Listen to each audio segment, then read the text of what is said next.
What's up, everyone? This is Kronos, aka Adam, back with another AEW Week In review. As always, don't forget to like, share, subscribe, comment. Social media is down there. And as always, with my AEW Week In review, I like to go over everything that happened this week in AEW programming, from BTE to Dark to Dynamite.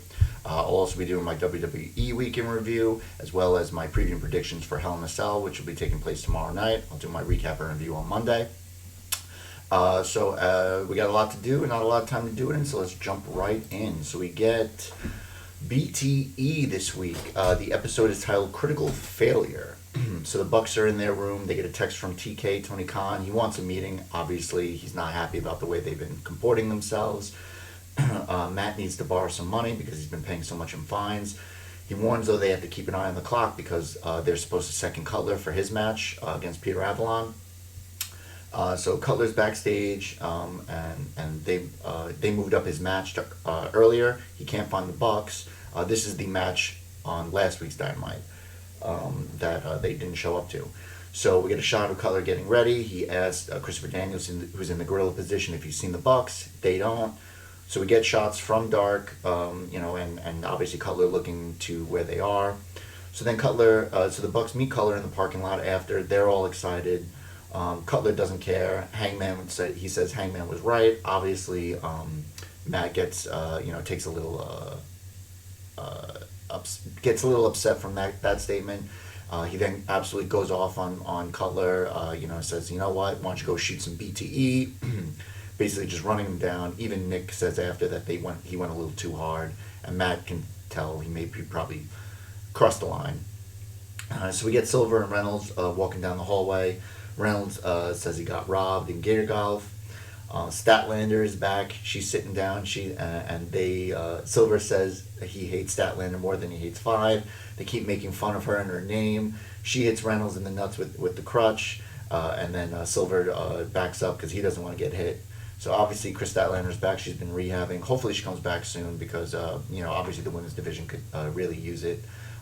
Not that there's anything necessarily wrong. It's just that I don't feel like they're not booking them enough because I feel like there weren't enough stars. Britt Baker is back, so they're starting, and Chris Statlander is coming back, so they're starting to build it back up a little bit more with some more matches. But I think that with all of the talent and their top talent back, I really think that they can do more.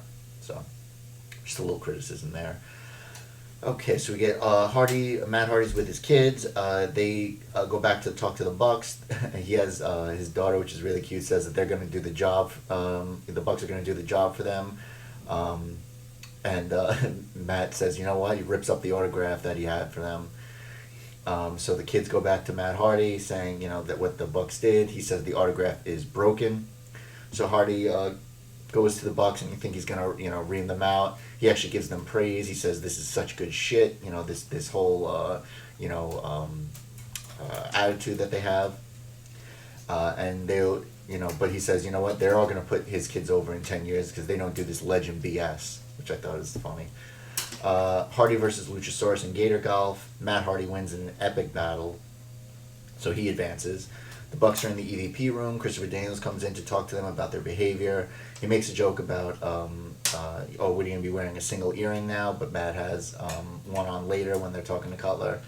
But that he's there to talk to if they ever need him, and they understand. He understands, a lot of, he's been around the block. He understands everything. He's there for them. He cares about them. So then Cutler comes to Kenny in the EVP room. Later on, Kenny says he hasn't contributed much to this year, which is why he isn't on the anniversary show. He talks about the tournament, the Eliminator tournament. Says he doesn't seem that excited about it though. He's tired from trying to develop stars. It's a snooze fest, and he needs to shake things up. So he's got this new attitude now. He's probably not going to do any more skits or funny stuff for BTE as a result. So then we get the Dark Order. They're outside their clubhouse room, and Dean Malenko's in there, and they're afraid to clear, so they're going to go to another room. Five tells a corny joke in the room. Uno and Stu are jealous of Reynolds' dad's bris, so they wanted to get their own. That's why they're not there. Brody calls Silver. Brody wants 5 and 10 to paper each other. So they do, and then Silver says, of course I didn't have Brody on the phone. He's like, I don't even have his number. So we get Fuego del Sol versus Sammy Guevara in Gator Golf. So apparently the joke is that they don't know if Fuego is going to get booked. So if he wins, they have to book him on next week so they can come back for the next round of Gator Golf. It's a shitty match between them, but Fuego wins. I think Sammy might have... it seemed like he was throwing the match in order to make sure Fuego gets another match. I don't know. I'm calling bullshit on it. Fuego does the worm, though, in the room, which I thought was funny. We then get Cutler versus Avalon in Gator Golf. Obviously, they still have their beef. This was before their match on Dynamite, on Dark. They were kicking each other's balls, and Nick double DQs them, which I think is pretty funny. So no one still can beat the other. Seidel versus Colt / Nakazawa in Gator Golf, and Colt / Nakazawa wins, so he advances. So we get Private Party holding a party, and everyone's lined up trying to get into the room with the doorman. Sammy's not allowed in, which I think is funny. Some jobbers from Dark aren't allowed in. Silver and Reynolds obviously aren't allowed. They let a ref in. Kaz walks by. He's not on the list. So he gets all pissed off and does his do ya. So then everyone gets taken aback when he does the do ya, and he says, you know what, I'm going to a public party, and for the joke. We then get Alex Abrahantes host a Cutler and Avalon press conference. So we have a press conference now. This is something I've been calling for. I've been saying we need to hype this up more. Getting a lot more into this feud between Cutler and Avalon. I feel like this is just going to a boiling point that's just going to be explode and be an awesome match, and it needs to be given the right amount of cachet to it. And I think this actually really helps it. So Luchasaurus is Cutler's legal counsel. Avalon has Starks as his hood advisor, which I thought was funny. And then Tony Khan comes in, and he's finally in the skit. He's actually there kind of moderating it, being the, I guess, Dana White of the press conference.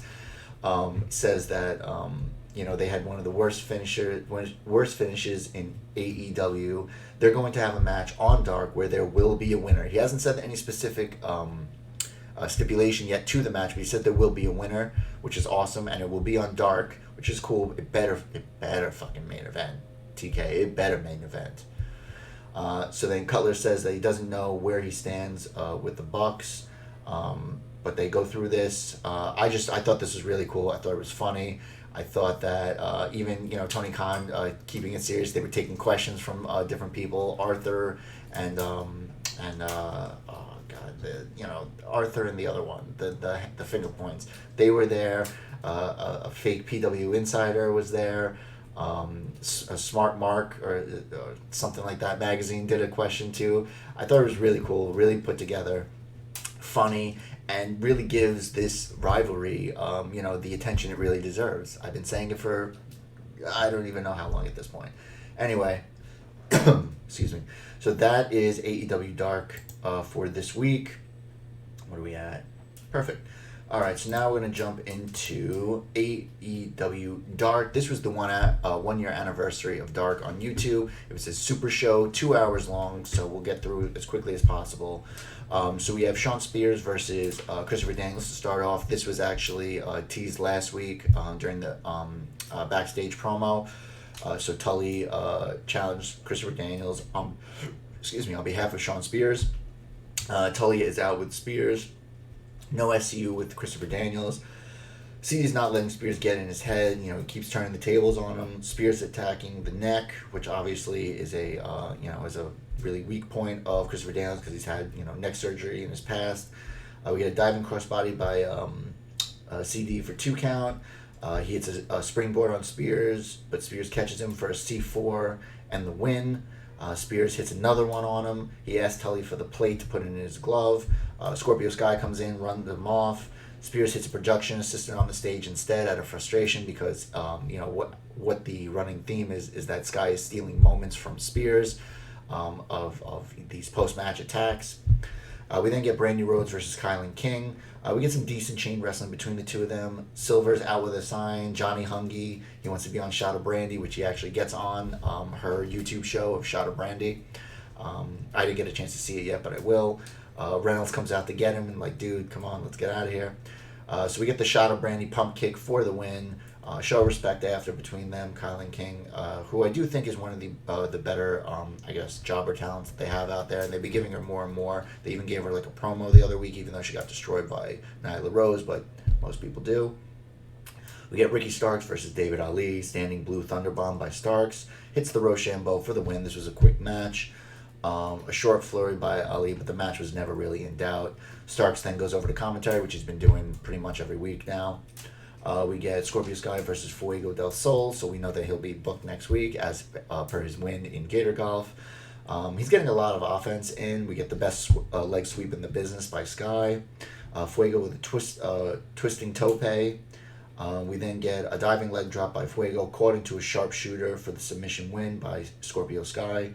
Spears music hits. Sky, gets up immediately looking around, but he doesn't show up. He's playing head games at that point. We then get Luchasaurus versus Aaron Solo. Apparently, we get a Stark remark segment, which he's going to be doing now, which I thought was funny because it's just him basically just talking, which he does. Solo was actually a former tag partner of Stark's during on the Indies.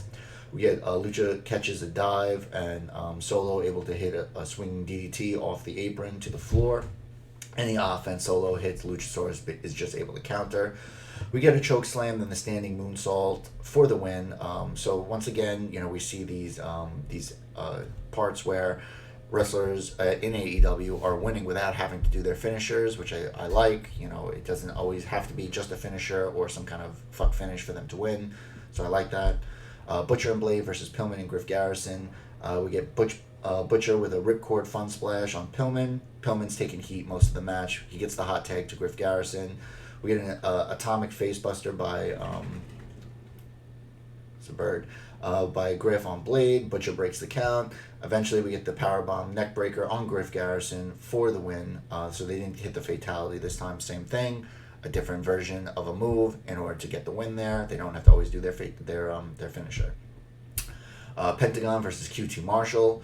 QT stops him from doing his Zero Mero. QT tries a dive, catches a kick to the face. We get open chest slap against the post, echoes. Del Rio stomp by Penta for a 2 count. Hate those. QT goes for a handspring kick for a 2 count. Best sling blade in the game for a 2 count by Pentas. Then Kingston comes out on the ramp with a mic. He starts talking trash to QT and then says, "I got a surprise for you." So Allie, the bunny, is back, but apparently dressed as the bunny, so she'll be back with Butcher and Blade. I've been saying it for weeks, where is she? What is she doing? I think this was pretty lackluster. I thought it would have been a little better for her to maybe turn on QT in a match against Butcher or Blade, or if it was Natural Nightmares versus Butcher and Blade, this was kind of lame, to be honest. Penta hits a crossbody onto the stage. He then does the Penta driver or the package pile driver for a Penta driver, which is kind of like the Murphy's Law type thing for a 2 count. We get the cross arm breaker attempt, a Michinoku driver by QT for a 2 count. We get a Panama Sunrise, then the package pile driver for the win. So there you go. Jungle Boy versus KTB. This guy is KTB's a big dude. He has a really good offensive set. He's got speed. He's got power. He looks kind of like almost like a jacked up version of Jungle Boy. We get a dragon screw and a dive by Jungle Boy. Springboard back in DDT by Jungle Boy for a 2 count. We get a Razor's Edge GTS by KTB, but only hits the 2 count. He goes for a moonsault, misses. We get the diving knees to the gut by Jungle Boy from the top for the win. Once again, another finishing move that is not his clear finishing move. Diamante and Ivelisse versus Kenzie Page, Skylar Moore. Diamante and Ivelisse attack before the bell, so they're wearing down Moore in the corner. Page gets the hot tag. We get the Casadora facebuster and then the roll through kick on Moore for the win. I like that move. I think it's pretty cool. Diamante and Ivelisse continuing their win. They're winning. I still think that it's a little weird that there hasn't been much more of the women's tag, but I understand because they have to really work on the single division first and then work with the tag. Colt Cabana versus Bishop King. Colt looking back and no one from Dark Order is out there with them. Silver and Reynolds are out, but they leave. Not sure if Colt sent them back because they were kind of yelling at him. Colt starting to get aggressive. Silver Reynolds out again, showing frustration with Colt that he's not able to put him away. We get a Senton Atomico, Colt with the knees up. And then he does a Superman pin for the win. Silver and Reynolds leave as Cole is celebrating for the win, so he has no one to celebrate with. So obviously this kind of weird thing, you know, obviously Brody hasn't been around, but he hasn't been happy with Cole Cabana since I think All In, I believe it was, when he feels that he was the reason they lost. So we get 5 versus Adam Priest. Anna, 10, Silver, Reynolds are all out with 5. We get a middle rope moonsault by 5 for a 2 count. Priest reminds me of kind of Benoit, Jamie Noble. Kind of looks like a cross between them. We get a twisting fisherman buster by 5, and then the wing snapper for the win. This was never really in doubt. Obviously, Dark Order are pretty good on AEW Dark. Shocking. So we get a Kazarian promo. Respect is earned, not given. Jack Evans is underrated and overlooked, but not as much as him. And, you know, the wedding march towards singles gold. He said, you know, he's always known as the bridesmaid, never the bride. So he's, you know, using that analogy, the wedding march towards singles gold, because that's what he wants. So then we get Kazarian versus Jack Evans. So we got pretty even mat wrestling. On a helico with a hit behind the ref's back. Evans hits a spinning kick to the head. Northern Lights, a standing shooting star press off Kaz's stomach for a 2 count. That was pretty cool. More on helico offense when the ref was turned. And helico catches a guillotine leg drop, a middle rope leg drop for a 2 count by Kaz. Standing sky twisting press by Evans for a 2 count, which I thought was really impressive. We get a great reverse DDT by Kaz for the win. And then Kaz runs him up. Oh yeah, so then they get Angelico comes in to attack Kaz. They get him in the ankle lock, and then Christopher Daniels comes out to run them off. No Scorpio Sky though. Dark Order, Silver, Reynolds at 10 versus Louis Valley, Baron Black, D3. Reynolds tries to recruit Louis Valley, who is smaller than Silver at that point. He says no, obviously. They focus on D3, who's the smallest of the team as far as both height and, I guess, stature, because Louis Valley is short, but he's pretty stocky.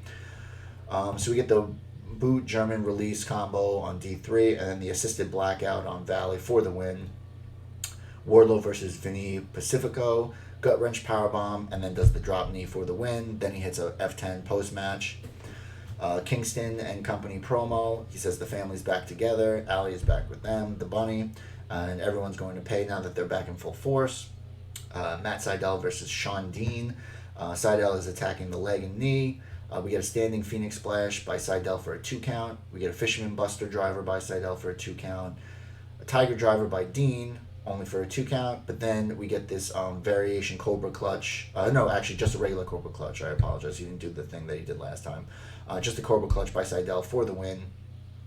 We then get our main event, Phoenix versus Sunny Kiss. Fantastic, very fantastic even match here. Phoenix focusing on the left arm of Kiss. Kiss pulled into a split, and then a kick to the side of the head, and then seated super kick for a 2 count. Kiss with the comeback. He hits the X's and O's, and then the split leg drop for a 2 count. But eventually, Phoenix hits the Muscle Buster driver for the win. And that is your supersize anniversary edition of AEW Dark for this week. We then get Dynamite. So we go right into the first round match of the Eliminator tournament for the first shot at the AEW title, whoever the champion will be after Full Gear. Wardlow versus Jungle Boy. So obviously this is the classic, small guy using his speed, big guy using his power. Jungle Boy is going after the legs, goes for a Rana on the outside, but Wardlow catches him, sends him into the post. Wardlow is in complete control, but he can't put away Jungle Boy. Wardlow goes for the drop knee strike. Jungle Boy able to counter and sends him to the outside. Outside in swinging DDT on Wardlow for a 1 count. We get an avalanche F10 countered into a Rana, which was really cool. We get a diving knee drop by Jungle Boy for a 2 count. This is how we won on Dark, as I said earlier. We then are fighting on the outside. An F10 sends Jungle Boy from the outside back into the ring from the ramp. He then Wardlow goes back into the ring, hits another F10 for the win. So, this is the right outcome. Wardlow is an absolute beast. I don't really think Jungle Boy loses anything here. Eventually they're going to have to give Jungle Boy some serious wins, and push him toward gold, or him and Luchasaurus in the tag team division, something like that, because, you know, you like them, they're over as fuck, but at the same time, you know, they're gonna have to start really winning and not just matches on Dark against, you know, nobody.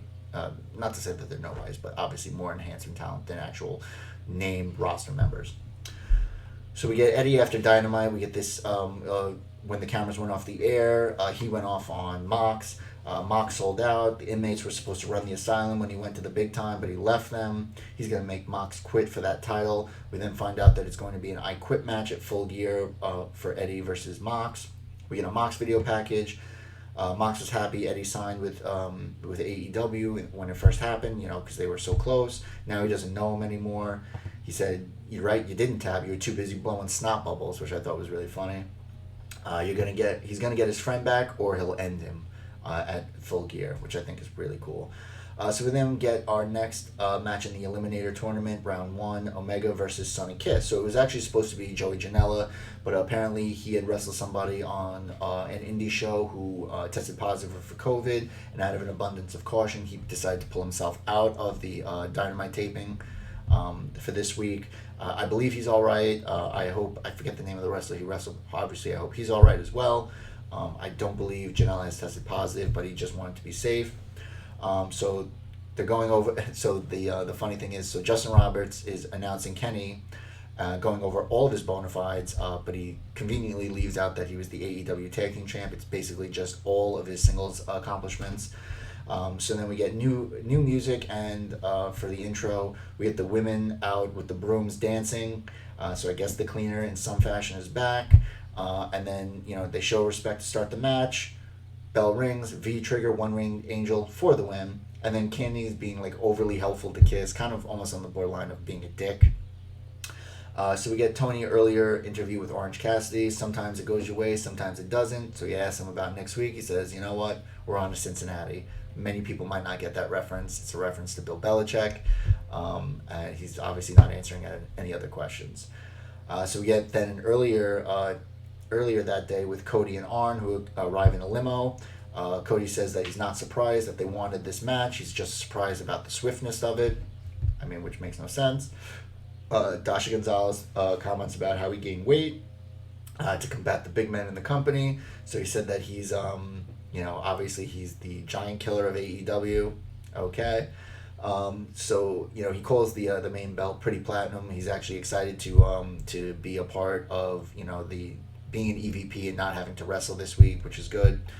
We then get an Eddie Kingston promo. He says he talks about the Lucha Brothers and Butcher and Blade in their matches because he doesn't forget about his friends. He laughs at Mox's promo, says Mox is gonna call his bosses to beg to go back there, his old bosses. He had to turn the way he did. He hates it, but he had to do it based on, his, current situation. So then we get our next match in the Eliminator Tag Team Tournament. Penta versus Phoenix. So Phoenix is out first. Eddie comes out, going to commentary, then Pentagon. Eddie says he stabbed the guy with a pen who hit him with a bat, which I thought was funny. They shake hands reluctantly. Penta roll through ankle lock, snap leg drag, counter. JR mentions if there's a 20-minute draw, they both are eliminated. This chop fest, the contest between them was just fucking brutal. It was just rough. We had a springboard by Phoenix into a super kick for a 2 count. We had a Phoenix tornado from the outside, from the top to the outside, which was sick. Phoenix tries to run the ropes. Penta pulls them down. Penta control during picture-in-picture. Penta missed a chop, hits the post during picture-in-picture. Phoenix's chest is hamburger meat at this point. We get a springboard sling blade by Penta for a 2 count. Insane avalanche head scissors by Phoenix, but it looks like he landed on his head here. I'll get to that a little bit after. And it was really sick because this match was great, and even with that, you could tell he was hurt, and that he was trying to they were trying to just muscle their way through the rest of the match, which I got to give them credit. I mean, Phoenix looked like he was a little woozy, possible concussion there. We get an avalanche Spanish fly by Phoenix for a 2 count, and then this pop-up flip powerbomb. So he kind of pops him up, and then somehow Phoenix, kind of in midair, turns, and Penta pulls him down into a powerbomb for a 2 count. Holy shit, that was insane.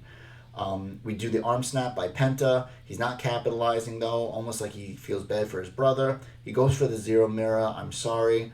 Eventually, Phoenix hits what is one of the craziest things, this tilt-a-whirl destroyer on Pentagon for the win. Penta's not happy about it. He leaves.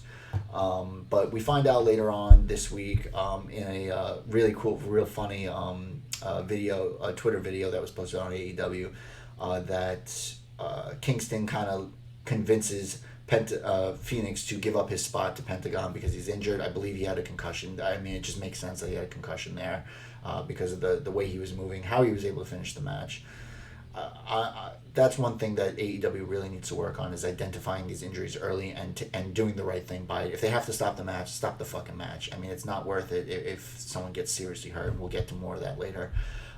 So it's going to be Pentagon taking Phoenix's place against Kenny Omega in the next round. So that is an all-in one rematch, which I think is cool, because at the end of that was when Chris Jericho had the lights go out, and he actually dressed like Pentagon to get his attack on Omega, but that's from a while ago. So we get a recap of last week with the Best Friends and Miro. They are saying it was an accident. Miro doesn't care. So we get backstage with Colt and Silver and Reynolds. Brody taught them to seize the opportunity. Dark Order says they're not friends with Colt, even though he's like, my friends are out with me. Silver yells about pressure. He's just absolutely amazing. He's killing it with the promos. He's just been so awesome. So then we get the Eliminator Tourney, another round, Colt versus Hangman. Uno comes out with Colt Cabana. So enter the tourney. It says on Hangman's lower third that he entered the tourney via a series of drunken voicemails, which I thought was funny. A little too cocky, jokey by Colt, catches up with him. We get a running shooting star press by Hangman for a 2 count. Hangman hits the Piscata on the outside. Fall away bridge by Hangman for a 2 count, picture-in-picture. We get the Flying Apple countered into a German bridge by Hangman for a 2 count. Hangman sets up for a moonsault, but he's pushed off and flips and lands back first on the apron. That looked really rough and painful. Colt splash from the apron to the floor. Another missed splash. Pop-up powerbomb by Hangman for a 2 count. Colt trips him on the apron again. We get Chicago's countered Chicago Skyline, a Superman pin for a 2 count by Colt. I haven't seen anyone kick out of the Superman pin yet, so that was interesting. He eventually hits the buckshot lariat. Hangman does for the win.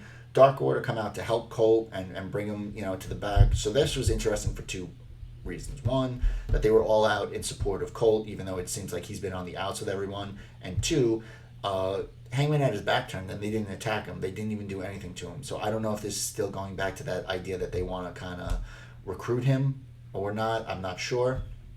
But it's interesting, there. We had a recap of Hardy and Sammy. We're showing Sammy's murder board. He burns a pic with Full Gear's date on it. So is it going to be some kind of ultimate deletion, I thought at that time. Team Taz is on the ramp. He's got 2 problems. I got 2 problems. Hobbs, you haven't answered my offer yet. And then Darby Allin getting a shot at the TNT title. It says it burns his ass. Apparently Tony Khan pulled Taz into his office earlier and says that Darby wouldn't have had the shot if what's his name, Ricky Starks had won. Starks says someone has to pay according to him, and Darby would be put in a grave. So he's getting really angry. I don't do it justice. Obviously Starks was great on the mic. And then we get the chef's kiss, pun intended, the segment of the week, maybe of the year, maybe of history, the Dinner Debonair. So we get a small table, they're drinking the bubbly, Chris Jericho's drinking the bubbly, MJF is drinking wine. They then take, they bring their waitress over, Thelma, MJF is calling her wrong. So he orders a steak with a potato on the side, but he wants it well done, which I think right there off the bat, I'm sorry, that's just wrong. So then they decide to have a pissing contest of who can order with the lower temperature, back and forth, back and forth. I just thought it was very funny. So then they go, what are we doing here? We're just being rude to everybody. Chris Jericho says there's going to be a town hall with the Inner Circle next week where they're going to decide whether or not they want MJF in the Inner Circle. He says this is an opportunity for both of them, MJF says. So they make a joke over Orange Cassidy about he's not over. And then all of a sudden, they break into song. Break into, I believe it is Mickey Blue Eyes. Why am I having a blank? Frank Sinatra, Me and My Shadow. But obviously words change to fit the narrative of AEW. At first I'm like, this is weird. I don't know what's going on here, but I like it. And I got to tell you, MJF can sing. I mean, obviously he's doing the crooning part, so it's not as heavy as Chris Jericho's part, who's a singer, but he's more of a rock singer, so this is a little different. His face was turning as red as his jacket, which I thought was great. They even have like women dancing. They do a Rockette style thing. And then they're dancing with the ladies. They drop them on the floor. MJF asks for an encore, but just the end. So they do that, and then they get their steaks. They're basically rare. They say they're not happy, and they call for the waitress again.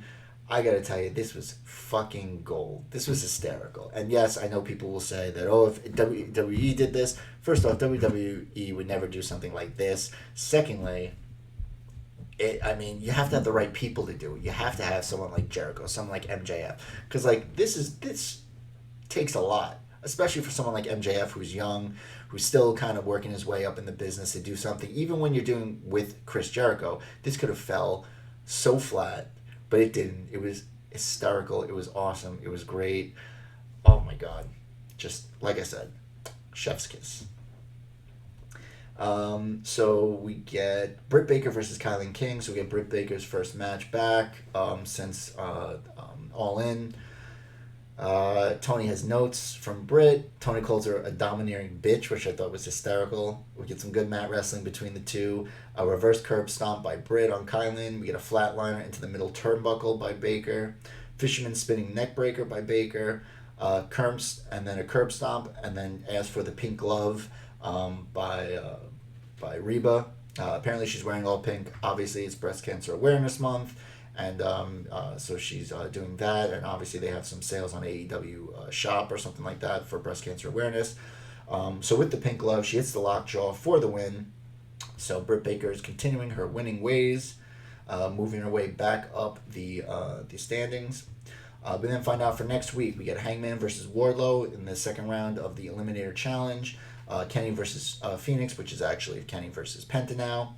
Tay Conti versus Abaddon. Abaddon's been off for a while. Unfortunately, this means that she's going to beat Tay Conti, because I love Tay Conti, but I also like Abaddon. So we got our TNT title match. Because of some of the words that Silver said in his promo about they're going to be out there for the match, it's been made a lumberjack match between Cody and Cassidy. And then we also have the Inner Circle Town Hall meeting. And then we have a match that was added to the Full Gear card, Elite Deletion match, Sammy versus Hardy. So I don't know if this is going to be at the Hardy compound or if it's going to be in actual Daly's place. So we'll find out more hopefully there.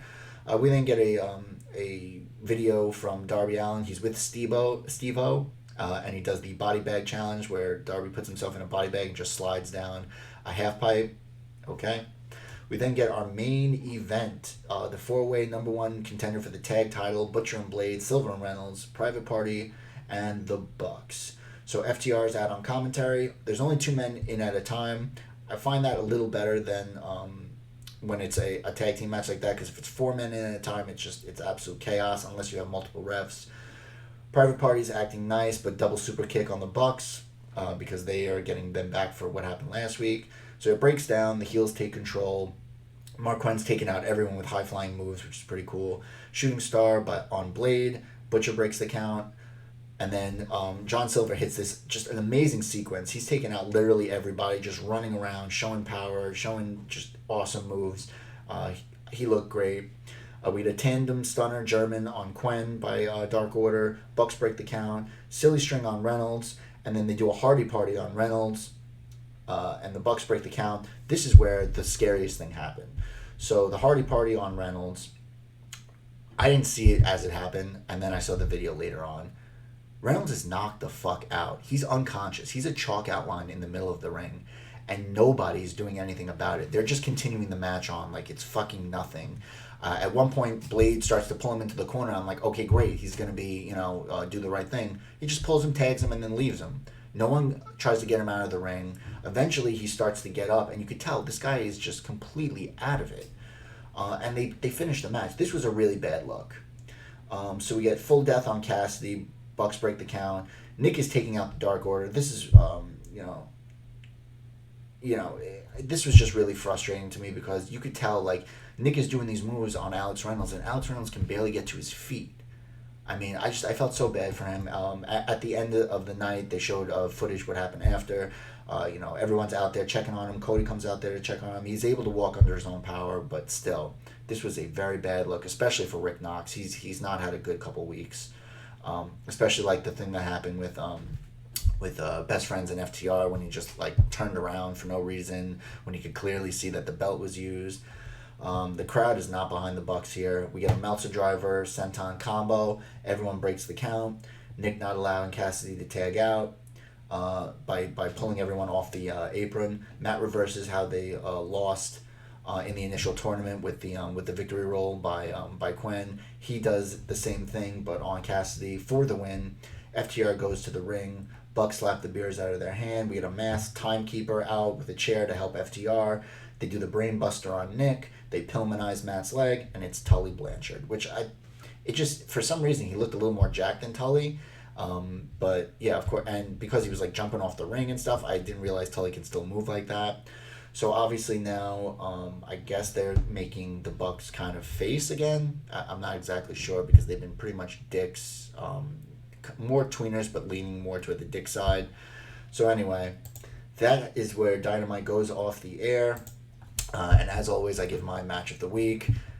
It absolutely has to be Phoenix versus Pentagon. That was one of the matches of the year. That even with Phoenix getting hurt on that Avalanche Rana, the moves they were doing, obviously they're brothers, they know each other, so it's a lot easier. But damn, just goddamn, that was such an absolute banger of a match.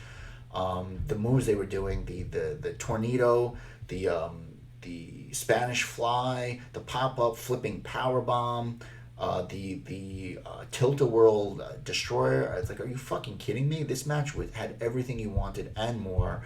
It's only a shame that it was only the first round of the Eliminator tournament and that we're not going to get more of that. And obviously, I wish Phoenix the best. I hope he gets better soon because he's just one of the best that they have. And it's not long before they have gold, either as a tag team or singles gold. So there you have it. Obviously, once again, I'm going to try to get this on the audio and get some more listeners and whatever. But don't forget to like, share, subscribe, comment. Social media is down there. As always, look out for my WWE Week In review, my Hell in a Cell preview and predictions video. So as always, be safe, love each other, and bye now.